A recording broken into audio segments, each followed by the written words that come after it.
Oh, hi. Howie Pyro here.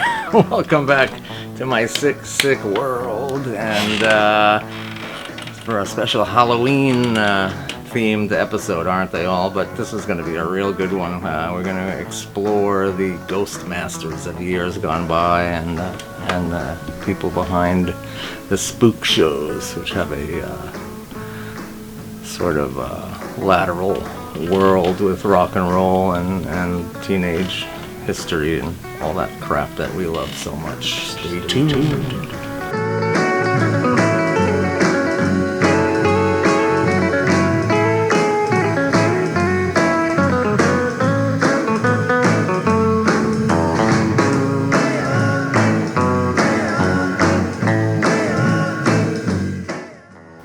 Hey, happy Halloween!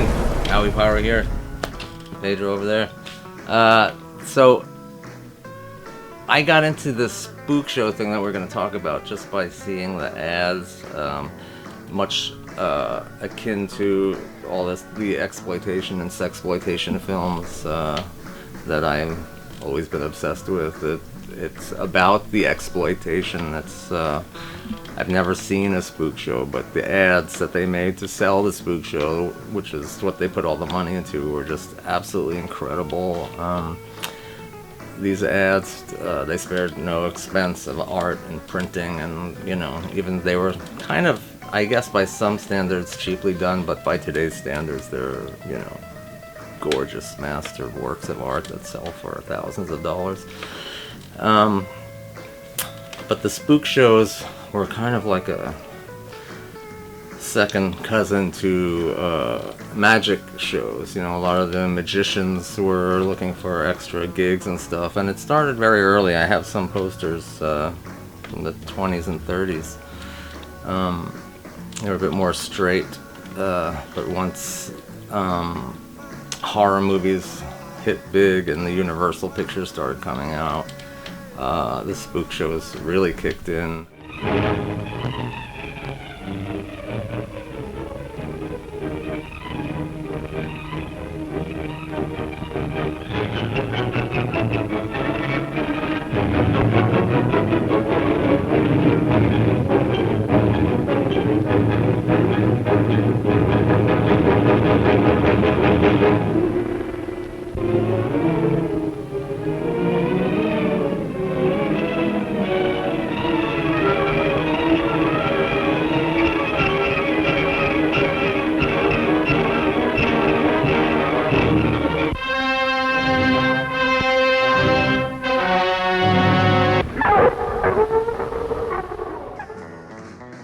And then, of course, with the advent of the teenager,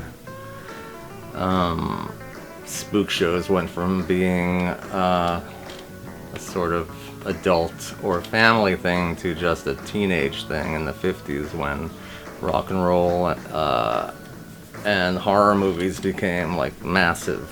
Take two. Everybody, but everybody, is going to our Ghost A-Go-Go show. Already the spooks are swinging, the witches are winging, the haunts are on the move. The monsters are swaying, the ghosts are saying, come on, get in the groove, and come to our rock and roll Ghost A-Go-Go. So, you had all the monster magazines like we spoke about last time, and all the teenagers, and the spook shows were aimed at like rock and roll and with the hip lingo, daddy-o, and all that kind of stuff, and it really started to meld into what we love the most, which is the flip side of teenage pop culture, this stuff that isn't really spoken about. A lot of the early guys were originally like very serious magicians, but they found that I guess the only reason that they would do this is because they made more money probably doing this than the other stuff. So I've been collecting spook show posters for a really long time, but if you ever come across any of these, this is the great one. Unfortunately, it's in black and white. And so many of the posters are in gorgeous, like, day glow sort of color. It's a shame, but it's still a great book.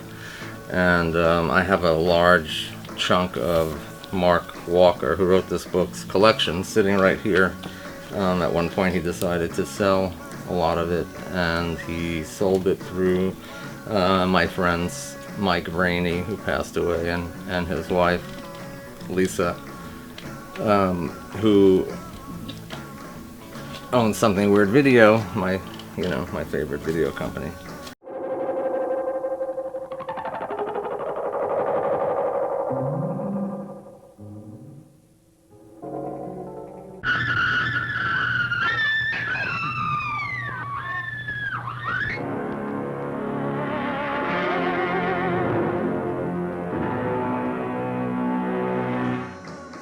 They were selling this stuff on eBay, and at one point I realized it was them selling it, and I was like, oh god, okay, let's go, and I just started having to sell stuff to buy this stuff, because it was like really like a once-in-a-lifetime thing.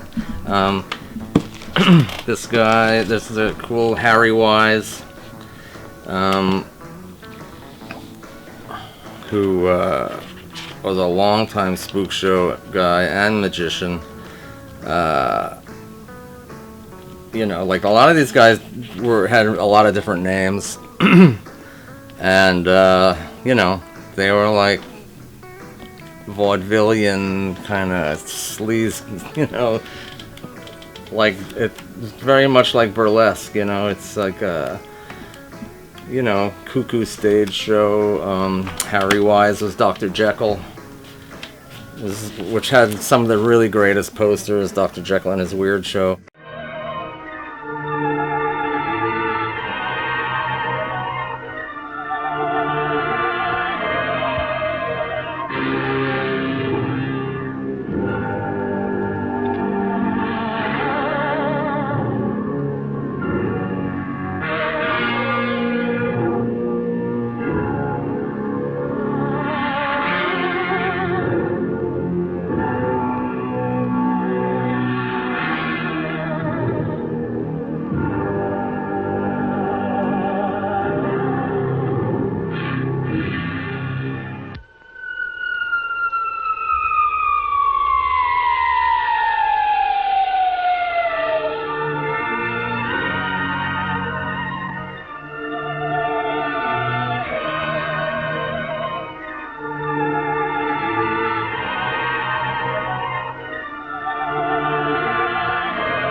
Hey man, dig this crazy show for a real gone thriller, yeah,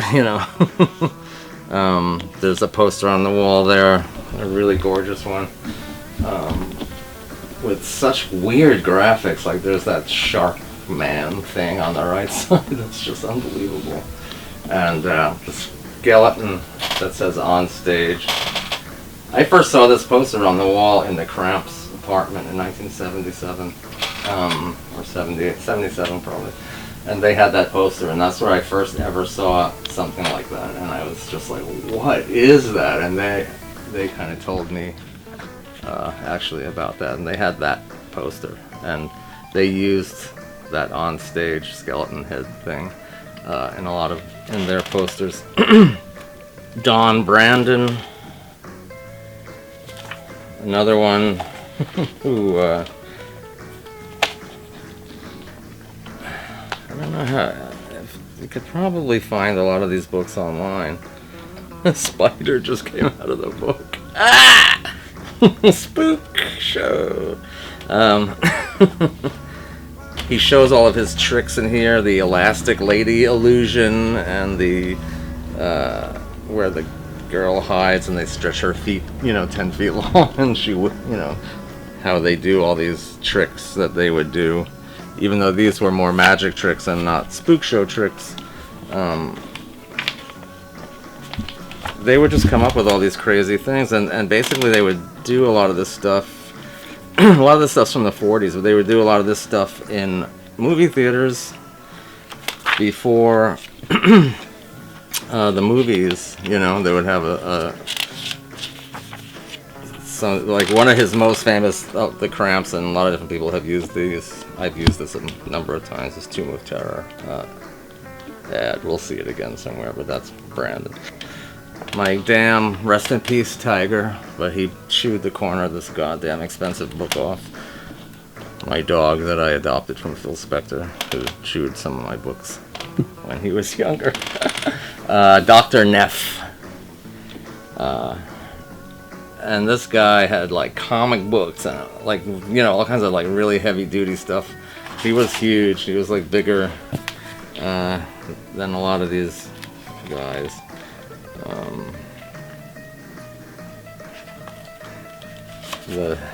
His big thing, I guess, was this Madhouse of Mystery, but I mean, they had huge, like, this is the side of a movie theater building, you know. I mean, like, the stuff was incredible. Like, you'd walk up and walk into like another world, like a horror Disneyland or something, you know. Like, and as we'll see in a minute, the posters were gorgeous. They were mostly hand silk screened. They were gigantic, mainly 40 by 60, which is really big posters, and they would have all these tricks. Like Dr. Neff brought out Bela Lugosi, and when he was hard up for cash, I guess, and he did some. Bela Lugosi did a number of spook shows, live spook shows in movie theaters.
Remember, Miss Fraser,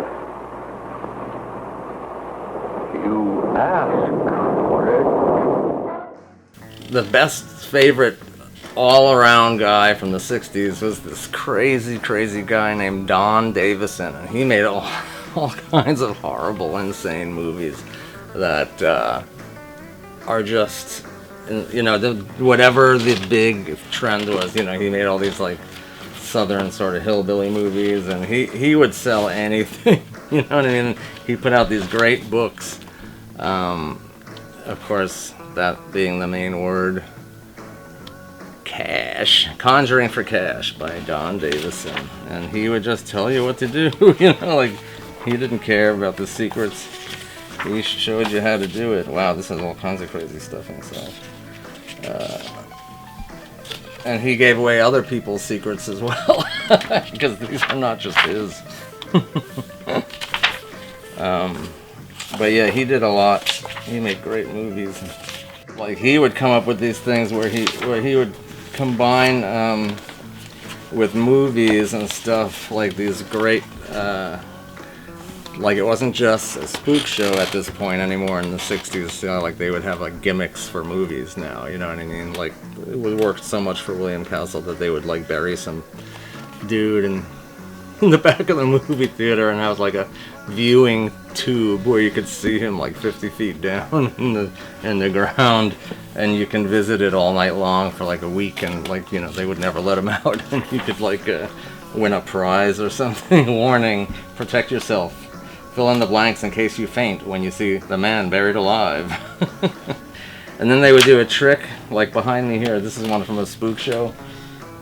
They had a twist contest. They couldn't spell triple with 2 P's.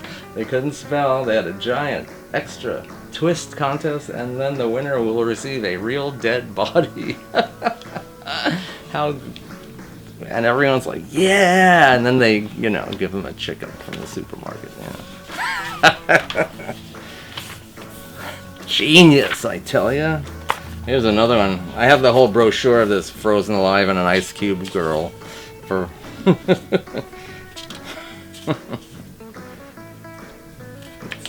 somewhere. Anyway, Don Davison, Donn Davison. If you go on IMDb and look up all the movies he's been involved with, it's, you know, insane. Let's look at some of these posters, shall we? Oh, this is a great poster. This is in the Ron Haydock show we did last time. We looked at a smaller poster for this. And this is another way, like, that movies were sold as spook shows that Ray Dennis Steckler put together. This is... Some people say it's incredibly strange creatures who stopped living and became mixed up zombies, and some people say it's the thrill killers, and it probably could be anything, because they would take this poster and show any movie and just stick a title on it. And but generally he would do his movies, and they had, like I said last time, you know, they had masks of his face, and the people would come running out of this, from this behind the screen into the audience and attack people and stuff like that. So monsters come alive, crash out of the screen, go into the audience and grab girls out of their seats. You are surrounded by monsters. You become part of the movie. What a pair.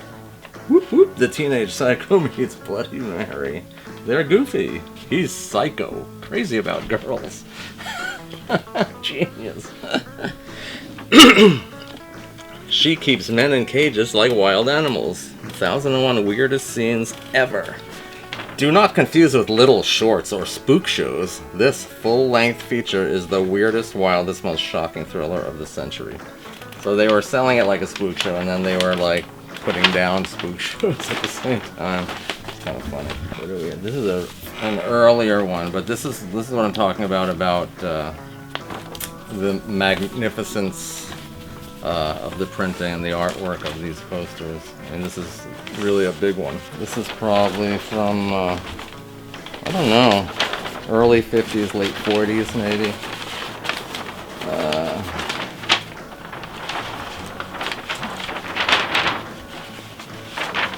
So that's probably from the 50s.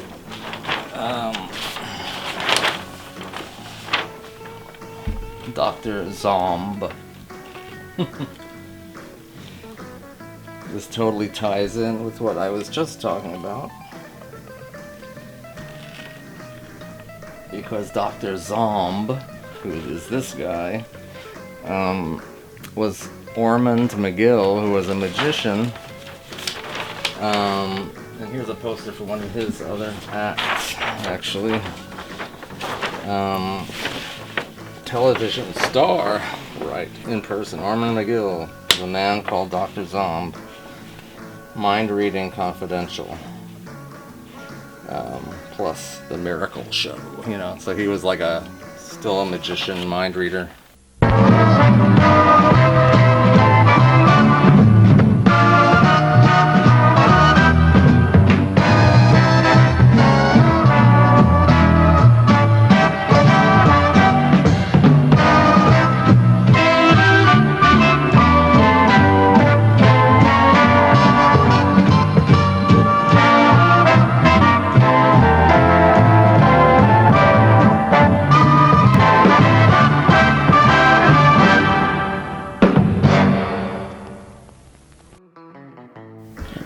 So Ormond McGill, this Dr. Zomb guy, I guess befriended Ray Dennis Steckler, and he allowed them to tack on a little clip of him in the beginning of the movie The Thrill Killers, and then they retitled it The Maniacs Are Loose, you know, which we talked about and saw in the last episode. And it all seems to tie together, kids. So there's a guy, Dr. Evil, not to be confused with Dr. Jekyll. And here's some of the stuff. This is the stuff that they would hang up in the theaters. You know, you'd have to walk through all of this stuff, and it would just make you insane and excited. And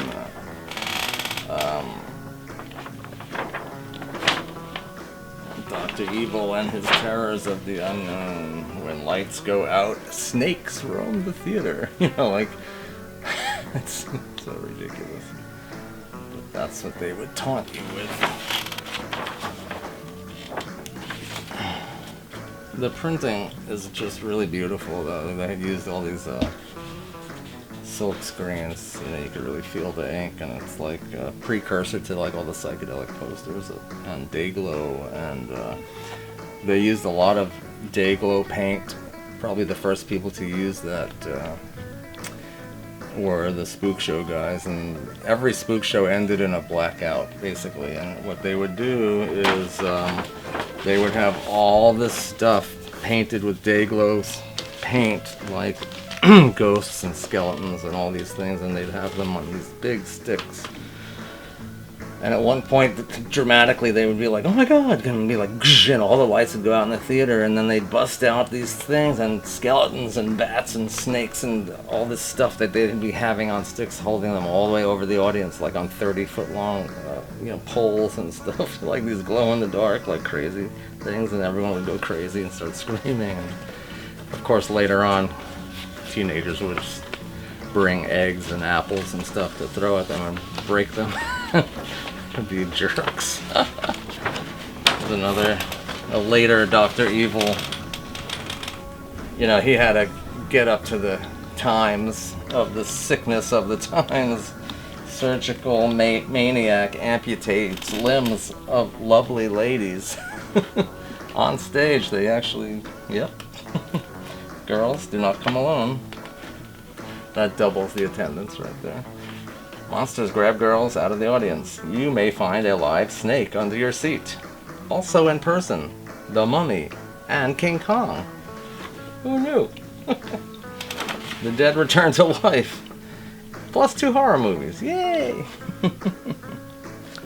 This is a reprint that my buddy, this main Spook Show person living today, the Colossus of New York on eBay, sent me. He has one of the greatest collections ever, but this is one of those Bela Lugosi. And this is the Vista Theater over on Hollywood and Sunset, where Ed Wood had an office above.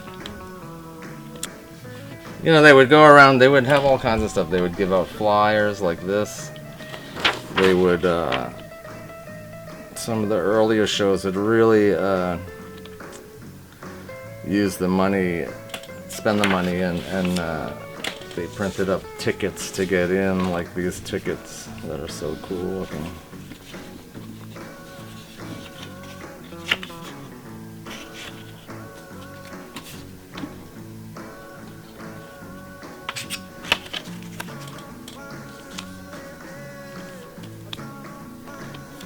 Here's a ticket for Dr. Neff. Well, here's 2 tickets. Would you like to come? Here's the front and the back. You get the faint check on the back. And that's the front.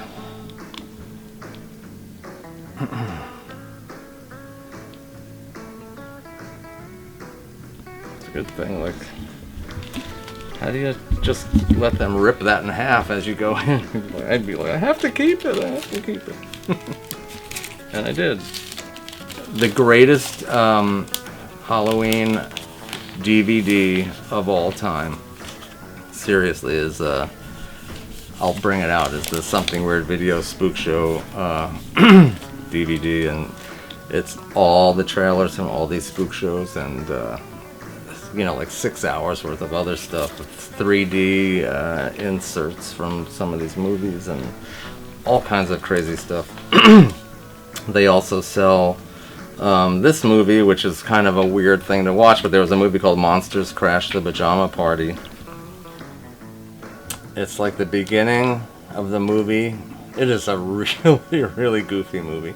And it's the whole beginning 30 minutes of a movie.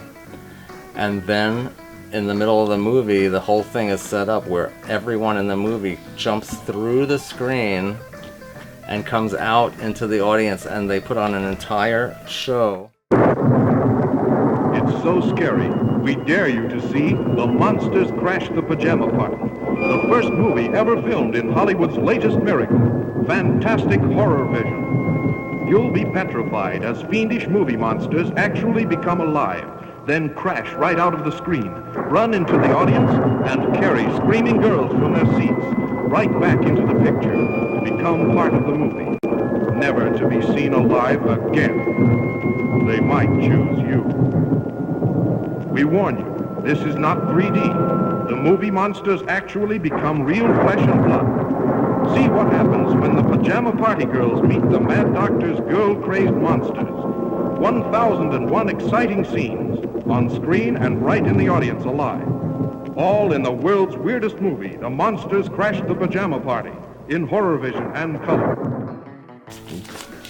Two really killer, these are both actually, all of these are from these Mexican movies that were brought over by this guy K. Gordon Murray and translated for TV and for movies. But all the Aztec mummy films and the Mexican movies in the 50s and 60s were really beautiful, beautifully done, and really weird, but they had this old feeling like the Universal films, except for they were totally bizarre. Here's another one. This is from the ticket booth in the movie theater, like they would have. See the Trial of the Dead. Don't be turned away. Buy tickets here now. That was like hanging above the lady in the ticket booth. Yeah. This one's from the 30s. This way you can really see how different they were at that long ago. But it's, you know, kind of like more of a magic show, but it's pretty interesting. It's weird and scary. But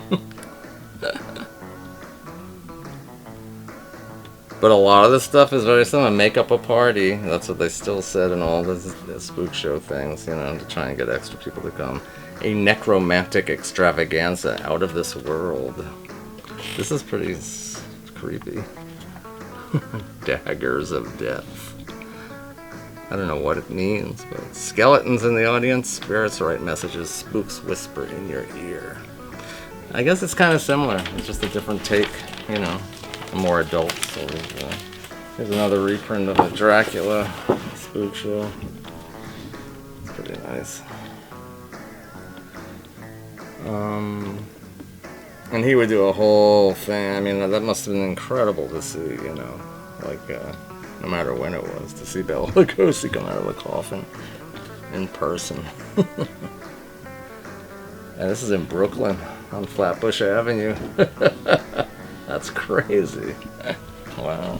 And well, look, there's the Naked Witch, the movie we just talked about before. The Don Davison ad. Puff Puff. That's from the 30s. Here's the best spook show one ever, I think, art-wise. I love this one. I broke it!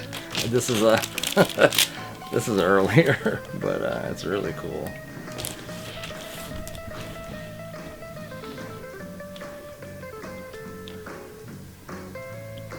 Even your goosebumps will have goosebumps. That's great, huh? There's like a face behind all of this in green and purple and red. I never noticed before now. Oh my god. Here's a piece of art I did when I was 12. When I was trying to be Basil Wolverton.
in the 80s when video was first coming out, me and a lot of my friends who, you know, had been going to see movies, and, you know, the Club 57 that's about to have a huge, on Halloween this year, opening at Museum of Modern Art. Thing that brought me into that club was a night that they had once a week called the Monster Movie Club. A guy named Bill Landis started a night there called Sleazoid Express, where he was showing really weird sleaze 60s exploitation films, and then that he started putting out a fanzine that became the greatest of all the movie exploitation film fanzines of the 80s. That became the number one, just like Kicks magazine was the number one rock and roll fanzine. So I put this ad out, and the ad was my first tentacle into that world. And I got this letter from this super weird old man named Jim Ridenhour from down south. And Jim Ridenhour would write these crazy letters, and he had a company called Cinemanure. And he was doing all this crazy stuff, and he, as it turned out, he was friends with all of these spook show guys. He was an older man. He started in the circus and freak shows and carnivals, and he still worked in all that stuff. And then he got into the spook shows, and he did some of the last great, super weird, like there was a Texas Chainsaw spook show like from the 70s that he did, and he was just this wonderful man. So, you know, we were writing letters, and I was just like, yeah, you know, sure, you know, maybe we'll meet someday or whatever. And well, next thing I know, I don't know, like a month or so, 2 months later, someone's ringing my doorbell, and it's Jim Ridenhour, probably was younger than I am now, but which is scary to think. You know, he's a big gray-haired dude with a pipe and a van. He was crazy, and he, not in a bad way, but just like, you know, I wish I could be him, you know what I mean? I was jealous of this guy, like he lived his whole life, like this crazy life.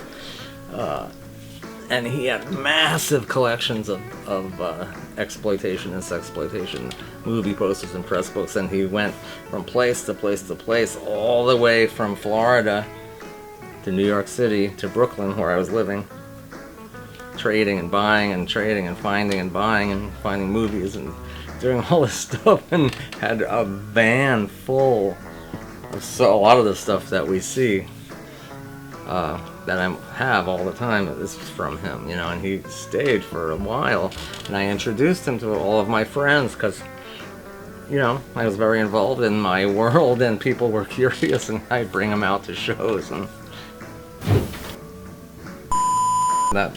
that's his ghost. He's clapping our approval. He likes to be spoken about. He always did, and he would come out to shows. He would he made friends with all of my friends. He was really charming, southern, like nut, old gentleman. He was just really into having a few drinks and partying, and he had stories about everything, about rock and roll in the 50s and 60s, and he was a super hip guy, you know, and he knew all, you know, everyone we were talking about, as it turns out, he knew, and he was one of those guys. He said he was making a movie about the history of Spook Show, and in his way he did, but it's like this crazy movie. Like, if you think his ghost just before was something, I have it. It's amazing. He sent it to me the day that he died. It's so crazy. He died on Christmas. I found out on eBay that he died, which is also so weird. But the guy, the Colossus of New York, who sells all the Spook Show stuff on eBay, did like a big rest in peace, Jim Ridenhour, because somehow he found out, and that's how I found out. You know, he wrote a big article in Psychotronic magazine. Like, I introduced him to everyone, basically. Something weird people met him somehow as well, and everyone from Norton Records, and the A-Bones, Billy and Miriam from Norton Records band, did the theme music to his documentary called Spooks a Poppin', and but it was made like on 2 VCRs. It's so primitive, and it's like jumping, and like, you know, the tracking is all screwed up, and like there's helicopters and trucks going by, and he never stops. He just keeps interviewing people, and you can't hear anything they're saying, and like it's like almost like a weird comedy, like a it's just awful. But he went through all these guys, and he interviewed them all, right, like before they died, right? So, and God knows where their stuff is, but he got them to drag all of their stuff out, and he filmed it all. So even just on that level, it was incredible. But Jim Ridenhour, the letter he wrote me was dated on Christmas, and it was in a Christmas card, and he sent me the video.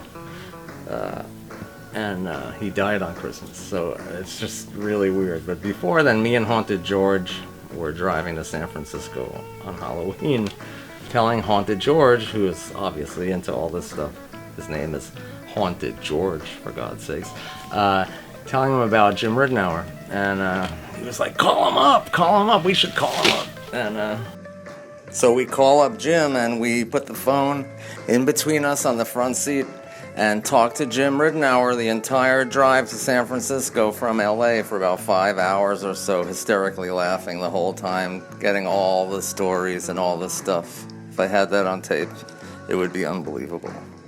I hooked him into the sort of rock and roll world, and he made friends with everybody, and the Something Weird video that I had mentioned before, and it really is the greatest video DVD of all time ever made, ever. It's the most entertaining DVD. It's and it is the movie Monsters Crash the Pajama Party, which here's the actual one of the posters for. This is a big window card, really big. And you can tell, like, some kid like grabbed this off a pole and folded it up and stuck it under his jacket and ran home with it, like it was at once folded. You know, so cool. But again, it's the same people who did this. Obviously, were like the guys who worked on the Steckler thing, because it's a lot of the same things. Or Ray Dennis Steckler cut these out of this poster and used them for the Teenage Psycho meets Bloody Mary. It's the same. A lot of the same stuff on there. And these things were like sold out like crazy. I mean, it's really amazing how popular this stuff was. In the earlier days, in the 50s, they would have like 1,000 people waiting online. You know, and these were done in those giant movie palaces that were not like movie theaters are today. They were like the theaters that sat 1,000 people, you know, from the years gone by. But this is the DVD of this, and it's easily available. It's pretty much the most entertaining thing. It has all the movie parts of the Monster Crash Pajama Party. It has every Spook show trailer from all the posters that we just looked at, and the trailers are just genius and amazing, and I'm sure they're running throughout this show, so you know what I'm talking about. It has a 3D insert from the Asylum of the Insane, and 3 hours of Spook show madness. It comes with the 3D glasses for the 3D madness. Yeah. And it comes with a big book with that great artwork that we loved so much a minute ago. And the whole thing is written by Jim Ridenhour. The Spook Show, or Memories of My Misspent Youth on the Spook Show Circuit by Jim the Mad Dr. Ridenhour. And this thing is like a little book in itself, you know, it's really great. And he tells all the stories of all those guys. But in his movie, that's never obviously been released. he talks to them all, and it's really incredible. And the stuff on this DVD is just completely nuts, and it's just endless. And all of the like chapters on a regular DVD on this one they're all hidden, and you have to find them, and it's like a game that becomes really goddamn annoying after a while, because there's nothing really, you have to just sort of hover over stuff and find things and click on a gravestone, and all of a sudden the whole screen goes inside out and flips over and goes like, and then you're all of a sudden in this other thing, and then when you're in there you gotta click on something to find all the other things, and it just keeps going and going, and it's 3.5 hours long, so it's like, you may never see it all, because there's no way to know if you have seen it all. It's also amazing how if you watch any of the horror hosts, basically they were also an offshoot of spook shows, and something like Zachary, who just passed away not long ago at age 99. You know, he was doing like spook show gags on TV, in introducing horror movies on TV and stuff like that, and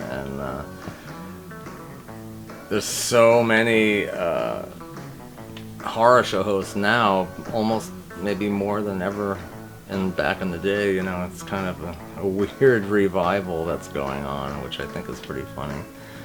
Not that I see any of them too much, but I like the fact that they're there. But I suppose we can just now have a word from Zachary, and we'll see you next tomorrow. These times, these nighttime shows with me, I want to bid you all a good night, whatever you are.